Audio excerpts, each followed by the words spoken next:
Hello guys, welcome back to the channel. आज की video में हम एक सी प्लस प्लस में टिक टैक टो गेम बनाएंगे, जिसमें प्लेयर वर्सेस प्लेयर नहीं होगा, प्लेयर वर्सेस कंप्यूटर होगा, यानी एआई होगा। तो हम एज अ प्लेयर प्ले करेंगे और हमारे खिलाफ कंप्यूटर प्ले करेगा। तो सबसे पहले इसकी डेमोन्स्ट्रेशन देखते हैं, इसको रन करते हैं। ओके, तो ये मेरे पास आ गया, इसको थोड़ा सा बड़ा कर देते हैं। ओके, तो सबसे पहले मेरी बारी होगी प्लेयर की, जो कि एक्स है, और जो ज़ीरो है या ओ, ये कंप्यूटर की बारी होगी। तो सबसे पहले 5 चूज़ करते हैं और कंप्यूटर ने 1 चूज़ किया। उसके बाद 3 चूज़ करते हैं और यहाँ पे ज़ीरो हो गया। 4 चूज़ करके एआई को ब्लॉक करते हैं और यहाँ पे एआई ने 6 को चूज़ किया है, तो इसने ब्लॉक कर दिया। लिहाजा शायद अब ये गेम खेलने का फ़ायदा नहीं है, ड्रा हो गया। एक और गेम खेलते हैं। 1-0 हो गया। 9 करेंगे और उसके बाद 2 करेंगे। तो अब देख सकते हैं डायगनली एआई ने अपने जगह बनाई है और ये डायगनली विन कर गई है। ओके, तो प्ले अगेन, हमें नहीं खेलना है। एन को प्रेस करेंगे तो प्रोग्राम क्लोज हो जाएगा। तो इसको कोड करते हैं। मैंने कोशिश की है कि बहुत इजी कोड हो और हर लाइन के आगे मैंने कमेंट्स ऐड किए हैं ताकि समझने में आसानी हो। तो इसकी कोडिंग की तरफ चलते हैं। तो गाइस, हम अपने कंपाइलर के अंदर आ गए। तो सबसे पहले अपनी लाइब्रेरी आईओस्ट्रीम यूज़ करेंगे, जो इनपुट आउटपुट के लिए होती है, और using name space STT use करेंगे ताकि बार बार हमें एसटीटी नहीं लिखना पड़े। इसके बाद नीचे आ जाएंगे थोड़ा सा और यहाँ पे अपना मेन फंक्शन ऐड करेंगे। यहाँ पे सबसे पहले हमें एक हेडर जिसको बोलते हैं वो बनाया है, टिक टिक टो वर्सेस एआई। और इसके बाद हम बता रहे हैं कि आप यूज़र यानी एक्स एज एक्स प्ले करेगा और कंप्यूटर ओ प्ले करेगा। ओके, और ये भी बताया है कि जो हमारा बोर्ड है उसकी लोकेशंस 1 से लेके 9 तक है, तो नंबर्स डाल के हमें चूज़ करनी है वो पोजीशंस। ओके, इसके बाद सबसे पहले क्या करना है कि इनिशियली अपना बोर्ड शो करेंगे यूज़र को। ओके, एक फंक्शन बनाते हैं जो बोर्ड के नाम से होगा, जो इनिशियल बोर्ड हमारे पास जो होगा उसको शो करेगा। ओके, बोर्ड बनाने के लिए सबसे पहले एक 1D एरे लेंगे, जिसमें बोर्ड के जितने भी सेल्स होंगे वो लिख देंगे।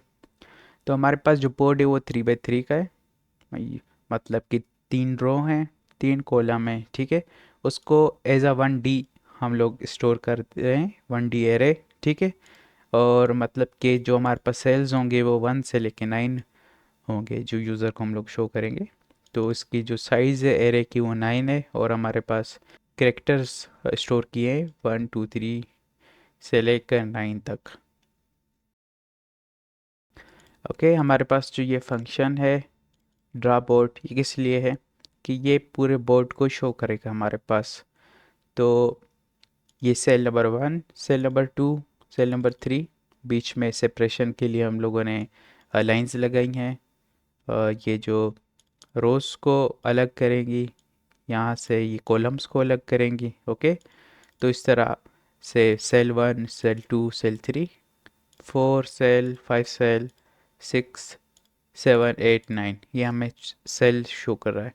अभी आप ये देखेंगे ये 0 स्टार्ट हो रहा है और 8 तक जा रहा है, जबकि हम यूज़र को शो कर रहे हैं कि सेल्स 1 से लेके 9 तक है, क्योंकि कोडिंग में अक्सर काउंटिंग 0 स्टार्ट होती है। तो इसलिए ओरिजिनली ये 0 से 8 तक है, मतलब कि हैं तो नंबर्स में ये 9 ब्लॉक्स ही, लेकिन ये 0 स्टार्ट हो रहे हैं तो मतलब 8 तक ही 8 ब्लॉक्स ही होंगे। लेकिन यूज़र को हम लोग 1 से लेके 9 शो करेंगे ताकि उसे वो समझने में आसानी हो। ओके गाइस, तो इसको सेव करते हैं यहाँ तक और प्रोग्राम को रन करके देखते हैं कि क्या हमारे पास बोर्ड शो हो रहा है। ओके गाइस, तो आप देख सकते हैं हमारी इन्फॉर्मेशन भी शो हो रही है और हमारे पास बोर्ड भी इस तरह से शो हो रहा है। इसके बाद अ, कुछ वेरिएबल्स लिखेंगे, करेक्टर, रिजल्ट एंड, तो ये जो रिजल्ट है ये गेम का स्टेटस मेंटेन करेगी।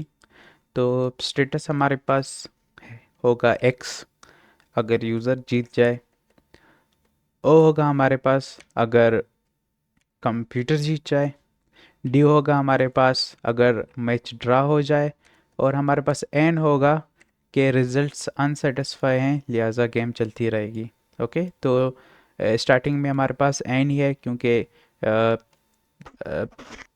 ये हम बता नहीं सकते कि गेम ड्रा हो रही है या कोई कंप्यूटर वर्सेस एआई में से कोई जीत रहा है, तो अनसेटिस्फाइड है हमारे पास रिजल्ट्स। ओके, टर्न होगा कि वो यूज़र का टर्न है जो कि एक्स है या फिर एआई का कंप्यूटर का टर्न है जो कि ज़ीरो होगा। तो स्टार्टिंग में हम इसको एक्स रखेंगे क्योंकि इस पहली बारी प्लेयर की होगी, और उसके बाद मूव इंट होगा जिसमें यूज़र अपने मूव को स्टोर कराएगा, ठीक है, इनपुट देगा। इसके बाद हमारे पास आ जाता है वाइल लूप जो ट्रू होगा, मतलब कि अनलिमिटेड टाइम चलता रहेगा जबकि हम तब तक जब तक हम ब्रेक स्टेटमेंट का यूज़ ना करें। ओके, तो सबसे पहले चेक करना है कि हमारे पास यूज़र की बारी है, तो लिखेंगे कि turn is equals to X, मतलब कि यूज़र की बारी है अगर, तो हमारे पास ये इफ़ स्टेटमेंट यूज़ होगा और हमारे पास यहाँ पे एल्स आ जाएगा। एल्स पे हम एआई के लिए लिखेंगे, ठीक है, ये हमारे पास आ गया यूज़र के लिए। ओके गाइस,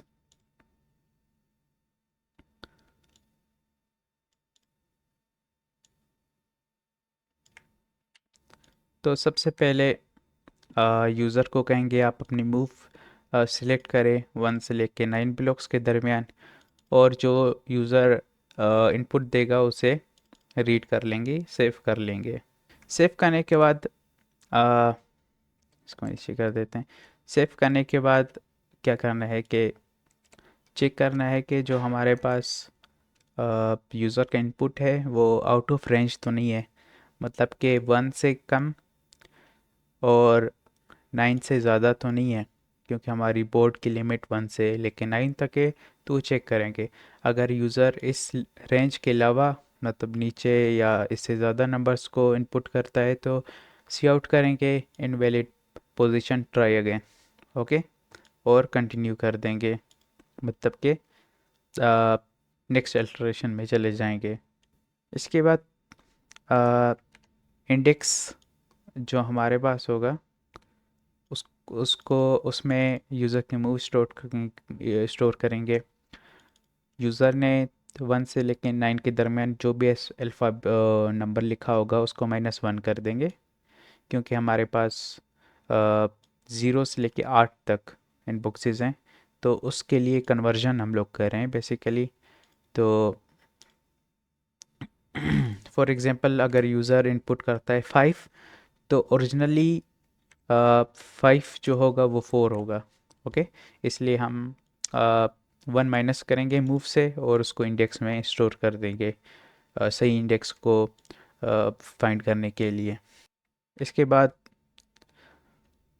इंडेक्स को स्टोर करने के बाद चेक करेंगे कि हमारे पास अगर जो सेल है वो फ्री है या नहीं, ठीक है। तो चेक करने के लिए हमें हमें एक फंक्शन लिखना होगा जिसका नाम होगा इस फ्री, और उसमें इंडेक्स पास कर देंगे। उससे अगर फॉल्स रिजल्ट आता है तो सी आउट करेंगे कि cell already taken try again और कंटिन्यू कर देंगे। इन केस ये स्टेटमेंट फॉल्स हो जाती है तो नीचे कंटिन्यू करेंगे, लेकिन यहाँ पे हमें ये लिखना होगा फंक्शन। तो ऊपर जाते हैं।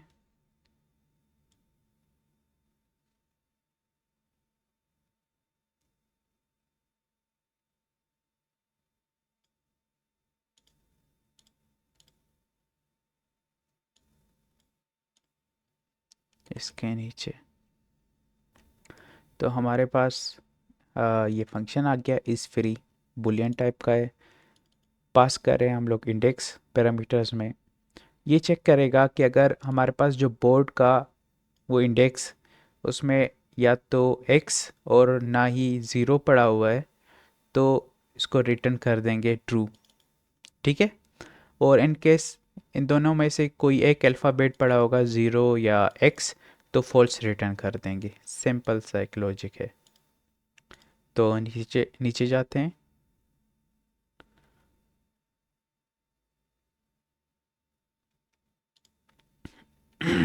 तो आप समझ गए।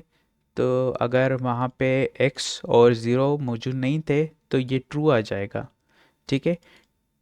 इन्वर्स का मतलब है कि ये अ, अगर हम लोग इसको इस तरह भी लिख सकते हैं, इज इक्वल्स टू फॉल्स। ठीक है।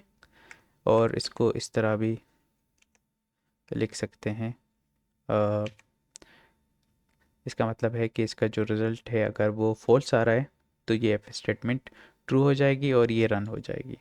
ओके। इसके बाद जो बोर्ड की इंडेक्स होगा उसमें एक्स स्टोर कर देंगे, यूज़र की जो सिलेक्टेड पोजीशन होगी। अगर ये स्टेटमेंट फॉल्स हो जाती है तो उस पोजीशन में एक्स स्टोर कर देंगे और बोर्ड को ड्रा कर देंगे, तो आके यूज़र भी देख सकता है। ड्रा करने के बाद हमें इम्पोर्टेंट काम करना है। इम्पोर्टेंट काम हमारे पास जो है वो है एक रिज़ल्ट्स जो हमारे पास वेरिएबल था उसमें चेक गेम का रिटर्न स्टोर करेंगे। चेक गेम एक फंक्शन बनाएंगे जो कि डिसाइड करेगा कि हमारे पास एक्स विनर है, ओ विनर है, गेम ड्रा हो गई है, या फिर गेम को चलना चाहिए। फंक्शन लिखने के लिए ऊपर जाएंगे और यहाँ पे आएंगे। फंक्शन हम लोगों ने लिख लिया है। तो ये गेम की स्टेट इस तरह से कर रही है कि एक्स या ज़ीरो ओ विन कर रहा है, डी यानी ड्रा हो रहा है, एन यानी अनफिनिश्ड है, गेम फिनिश नहीं हुई अभी तक। तो हम एक लूप चलाएंगे। ठीक है। जो कि 8 विंस लाइंस को चेक करेगी। 8 विन लाइंस हमने लिखनी है। तो लाइन विंस लिखने के लिए बोर्ड के नीचे आएंगे और यहाँ पे लिखेंगे। ठीक है। तो यहाँ पे एक 2D एरे लेंगे 8 बाई 3 का। ठीक है। तो नंबर वन हम यहाँ पे जो हमारे पास रो में विंस होंगे वो स्टोर करेंगे। तो अगर रो के कंप्लीट रो हमारे पास 0 1 2 या फिर सेकंड रो या फिर थर्ड रो के सारे एलिमेंट्स एक ही अल्फ़ाबेट के यानी एक्स के या ज़ीरो के इक्वल हो जाते हैं तो रो विन होगा। अगर इसी तरह से कोई भी कॉलम के तीनों सेल्स एक ही करेक्टर के एक्स या ज़ीरो के इक्वल हो जाते हैं तो वो कॉलम विन होगा। डायगनली होगा अगर वो ज़ीरो फोर। गैस तो समझाने के लिए मैं आपको शो करता हूँ। तो हमारे पास रो विंस होगा जब इनमें से ये सारे एक्स एक्स एक्स होगा तो ये हमारे पास रो विन होगा। इसी तरह अगर ये फॉर एग्जांपल ओ ओ होगा तो ये हमारे पास रो विन होगा। इसी तरह से ये भी हमारे पास अगर तीनों सेम हो जाएंगे तो ये भी रो विन होगा। ओके।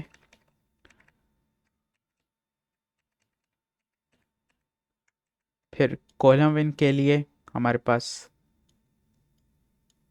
अगर ये एलिमेंट्स हो जाएंगे एक करेक्टर की इक्वल तो ये कॉलम विन होगा। अगर ये सेल्स हमारे पास एक कैरेक्टर की इक्वल होगा, ये भी कॉलम इन हो सकता है। अगर ये हमारे पास सारे एक ही कैरेक्टर होंगे तो ये भी कॉलम इन हो सकता है। इसी तरह डायगोनल के लिए हमारे पास अगर ये तीनों एलिमेंट्स एक ही कैरेक्टर के होंगे तो ये डायगोनल विन होगा, या फिर हमारे पास ये एलिमेंट्स अगर होंगे तो ये भी डायगोनल होंगे, विन होंगे। ओके, तो ये हमारे पास डायगोनल होते हैं। सही हो गया, उम्मीद आपको समझ आ गई होगी। तो इसकी रोज 3 है, कॉलम्स भी हमारे पास 3 है, और डायगोनल्स हमारे पास विन सिर्फ 2 हो सकते हैं। ठीक है, इसके बाद ये चेक करेगा कि जित हमारे पास 3 3 और 2 हो जाते हैं 8।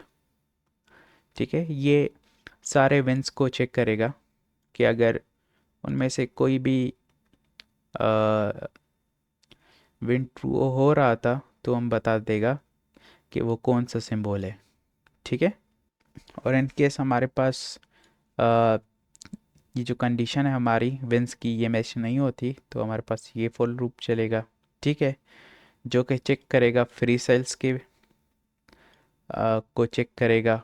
और अगर हमारे पास सेल्स बाकी थे जिसमें ना ही एक्स था और ना ही ओ था तो हमें एन रिटर्न कर देगा।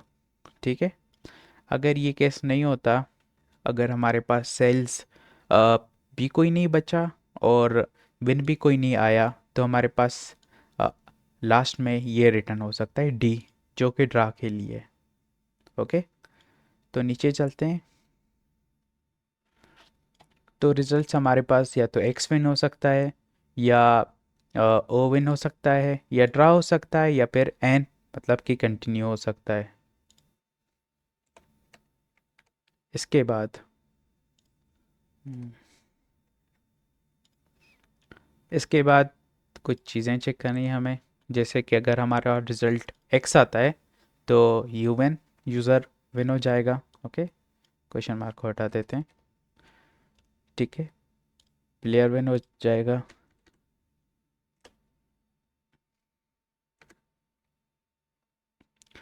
और अगर हमारे पास रिज़ल्ट अगर डी आता है तो ड्रा होगा, और ये लेके हम लूप को ब्रेक कर देंगे। ठीक है, और अगर हमारे पास रिजल्ट एन आता है मतलब कि गेम कंटिन्यू है तो उसके लिए कोई कंडीशन लगाने की ज़रूरत नहीं है।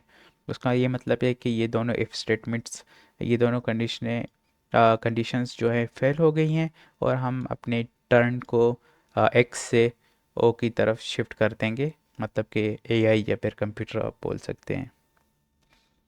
तो ये जो इफ़ स्टेटमेंट थी ये पूरी यूज़र के लिए थी।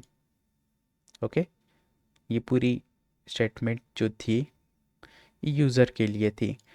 अब हम एल्स में आएंगे जो कि एआई के लिए है। तो सबसे पहले क्या करना है कि प्रिंट करना है कि कंप्यूटर इज थिंकिंग। इसमें आप नीचे या ऊपर स्लीप फंक्शन का भी यूज़ कर सकते हैं कि थोड़ी देर इस तरह लगे कि यूज़र सच्ची में सोच रहा है। ठीक है, नहीं तो फिर सिंपली आप मेरी तरह इसको ऐसे ही छोड़ सकते हैं। तो इससे हमें पता चल रहा है कि इसके नीचे हमें ये पता चलेगा कि जो टेबल ड्रा होगी उसमें कंप्यूटर ने अपनी तरफ से मूव सिलेक्ट की है। और उसके बाद हमारे पास आ जाएगा एक फंक्शन एआई मूव का, जिसमें एआई अपनी, या एआई बोल सकते हैं कंप्यूटर बोल सकते हैं, अपनी मूव सिलेक्ट करेगा कि वो उसे कहाँ पे अपना ओ बनाना है। ठीक है, एक्स के बाद ओ। तो इसका एक फंक्शन बनाएंगे जिसमें इसकी शो करेंगे कि ये क्या करेगा। इसके लिए ऊपर जाएंगे अपने मेन फंक्शन के। ओके, यहाँ पे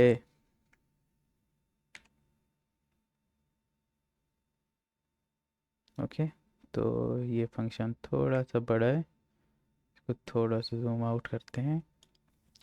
तो हमारे पास जो एआई मूव है या फिर कंप्यूटर की या फिर ओ की, उसमें 5 कंडीशंस होंगी।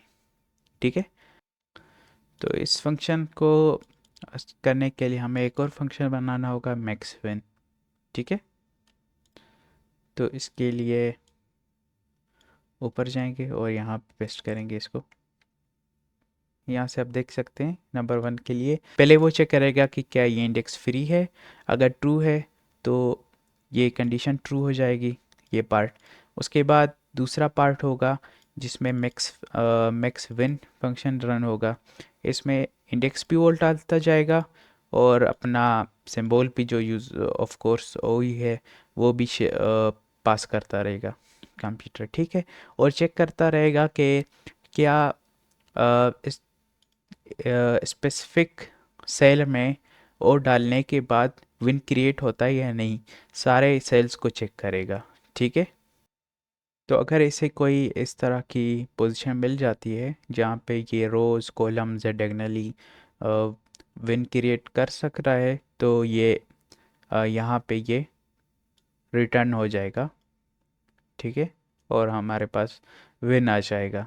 ठीक है, और उसके बाद इसकी दूसरा पार्ट कहता है कि यूज़र की अगर विन हो रहा हो यूज़र तो उसे ब्लॉक कर दो। तो ये पहले सबसे पहले फ्री सेल चेक करेगा। ठीक है, और उसके बाद चेक करेगा कि यूज़र विन तो नहीं कर रहा। सारे सेल्स को मैं अवेलेबल सेल्स में वो एक्सप्लेस करता जाएगा और चेक करता जाएगा यूज़र विन तो नहीं कर रहा। अगर वो किसी सेल में रो वाइज या कॉलम वाइज या डायगोनली नेक्स्ट मूव पे अगर यूज़र विन कर रहा है तो उसको ब्लॉक कर दो। ठीक है, तीसरी तीसरा जो लॉजिक है वो ये है कि अगर ये दोनों फॉल्स हो जाती हैं तो ये थर्ड लॉजिक रन होगा जिसमें जो सेंटर इंडेक्स है, सेंटर सेल है, वो अगर फ्री है तो वो एआई अपने लिए वो अ, उस पे ओ बना देगा। ठीक है, फोर जो हमारे पास कंडीशन है वो ये है कि अगर कॉर्नर्स अगर ये मतलब ये भी फॉल्स हो गई, ये भी काम नहीं हुआ और सेंटर भी फ्री नहीं था तो वो कॉर्नर्स को पिक करेगा। ठीक है, कॉर्नर्स हमारे पास 0, 2, 6, 8 हैं। ठीक है, इनमें से अगर कोई भी फ्री होगा तो वो कॉर्नर पिक कर देगा। ठीक है, और उसी तरह से हम अपने बोर्ड को अपडेट कर देंगे ओ से। फिफ्थ जो इसका लॉजिक है वो पहले सेल्स को पिक करेगा। फॉर एग्जांपल अगर 1, 2 और 3 सेल्स फ्री हैं तो वो उनको सेल्स को पिक करने की कोशिश करेगा ताकि वो विन क्रिएट हो सके। और अगर आप सोचें तो मज़ीद कुछ लॉजिक्स बन सकते हैं एआई को विन करवाने के, लेकिन ये लॉजिक्स बहुत स्ट्रॉन्ग हैं। इन इनमें विन करना बहुत मुश्किल है। ओके, एआई की एआई का लॉजिक हो गया हमारे पास। यहाँ पे एआई का लॉजिक डालने के बाद हम बोर्ड को शो करेंगे कि एआई ने कौन सा सेल सिलेक्ट किया है।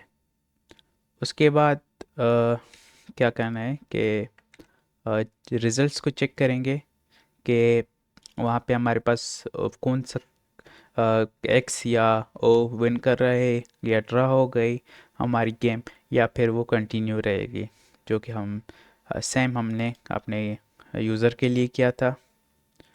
और उसके बाद सेम चीज़ें हमारे पास यहाँ पे ये आ जाती हैं। कॉपी करते ही इसको इधर से ही कॉपी करते हैं और इसकी जो टर्न होगा वो एक्स हो जाएगा सिंपली, और यहाँ पे हमारे पास ओ हो जाएगा। तो यहाँ पे हमारे पास कंप्यूटर हो जाएगा। ओके, तो सिंपल ही कंप्यूटर फोन। ठीक है, तो सिंपली अगर हमारे पास रिज़ल्ट ओ आ जाता है तो कंप्यूटर विन हो गया। अगर हमारे पास डी आ जाता है रिज़ल्ट तो ड्रा हो गया। और उसके बाद सिंपली आपको पता है फंक्शन को ब्रेक कर देते हैं। और अगर इन दोनों में ये दोनों केसेस नहीं थे, कंडीशंस फॉल्स हो जाती हैं, तो हमारे पास यूज़र का टर्न हो जाता है। ठीक है। और इसके बाद फाइनली हम अपने वाइल लूप से बाहर आ जाते हैं। बाहर आ जाने के बाद यूज़र से कहेंगे कि आप फिर से खेलना चाहते हैं। अगर वो ये वाई और एन में आंसर देगा यूज़र, ठीक है, उसका इनपुट अगेन में सेव कर देंगे। और उसके बाद अ, यहाँ पे अगेन हमारे पास स्मॉल या कैपिटल वाई की इक्वल होगा तो रीसेट पोर्ट फंक्शन रन होगा। तो ये फंक्शन पहले लिखते हैं, उसके बाद आगे इसको कंटिन्यू करते हैं। अ, ऊपर जाएंगे, यहाँ पे हमारे पास फ्री के नीचे पेस्ट कर देंगे इसको। तो ये क्या करेगा बेसिकली, ये एक्स और वाई जो हमारे पास फील्ड प्लेसेस होंगे उनको सेट करेगा उनकी ओरिजिनल वैल्यूज़ में, जो कि 1 से लेकर 9 तक होंगी। ओके, मतलब कि वो 0 से 8 तक की होंगी, लेकिन यूज़र को शो करने के लिए +1 हम लगाते जाएंगे ताकि वो अ, सही से पता लगे। और रीसेट हो गया। रीसेट करने के बाद रीस्टार्टिंग गेम, ठीक है। और फिर हमारे पास मेन फंक्शन दोबारा से रन हो जाएगा, ठीक है, स्टार्ट होगा हमारा। और यहाँ से दोबारा से गेम हमारी स्टार्ट हो जाएगी। ओके, उसके बाद रिटर्न ज़ीरो। अगर एन प्रेस करता है तो ये स्टेटमेंट रन नहीं होगी और हमें पता चलेगा हमारा एंड ऑफ प्रोग्राम है, यानी रिटर्न ज़ीरो है। तो यहाँ पे हम बाहर आ जाएंगे अपने प्रोग्राम से। तो इसको ट्राई करते हैं। ओके, यहाँ पे सेमी तो हमारे पास गेम रन हो गई है। तो सबसे पहले सेंटर लेते हैं। 5 5 वैल्यू मेरी थी, यूज़र ने 1 ली। ओके, तो 3 का 3 3 हो गया तो यूज़र ने कंप्यूटर ने 0 ली। और अगर हम यहाँ पे 9 लेते हैं तो ओहो, कॉलम वाइज कंप्यूटर जीत गया। तो इस तरह से ये गेम चलती रहेगी। वाई प्रेस करेंगे, रिस्टार्ट हो जाएगी गेम। तो 1 लेते हैं, 9 लेते हैं, 5 लेते हैं, और मैं जीत गया। ओ नहीं नहीं, सॉरी सॉरी, मैं नहीं जीता। ओके, तो डायगनली विन कर रहा है, 7 लिखेंगे। ओके, और 8 पे मैं जीत जाऊंगा। यू एन देखें, रो वाइज में जीत गया। इस बार कंप्यूटर जीत रहा था 6 पे, लेकिन उसे मैं नहीं छोड़ा। तो ये थी एक player versus AI TikTok game, tic tic toe game. उम्मीद है आपको पसंद आई हो। और वीडियो को लाइक करें, चैनल को सब्सक्राइब करें, और वीडियो पे लाजमी कमेंट करके बताएं कि आपको वीडियो किस तरह लगी। और मिलते हैं अगली वीडियो पे, तब तक अपना ख्याल रखें।